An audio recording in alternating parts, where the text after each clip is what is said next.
माझं नाव सत्यनारायण मंत्री. माझं रेणापूर फाट्यावर आयुर्वेदिकचं शॉप आहे. आयुर्वेदिकचा मी सल्ला देतो.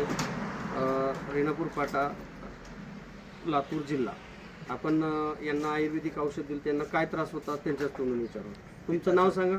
कांतराम बळीराम राठोड. जरा जोरात बोला. कांतराम बळीराम राठोड. बरं, कशाचा त्रास होता तुम्हाला त्याचा आणि किती वर्षांनी होता? 2-3 वर्षांनी. 2-3 वर्षांना पित्ताचा त्रास होता. नेमकं काय काय होत होतं? म्हणजे संडास सापत नव्हती, संडास साफ होत नव्हती, डेली वाढली होती, फॅट चरबी वाढली होती, म्हणजे वजन वाढलं होतं. बरं. आणि पित्तामुळं डोकं दुखणं, नसा ताणणं. हो. बरं. हे इतक्या दिवसानं त्रास होता.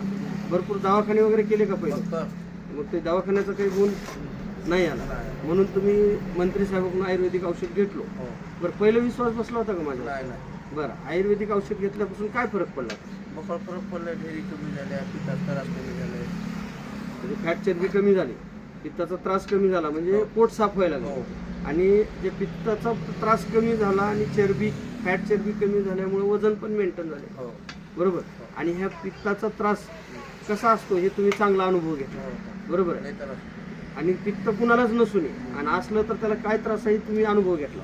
मग ह्या आयुर्वेदिकमुळे तुम्हाला 100% फरक पडला.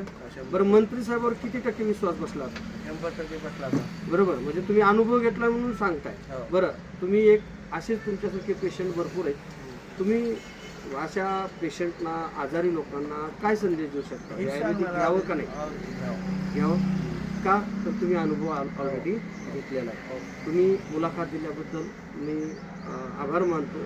आणि आज जे तुमची मुलाखत खरं तुमच्या अनुभवातून, तुमच्या अंतःकरणातून जे तुम्हाला फरक पडला तेच सांगितलं ना. हो.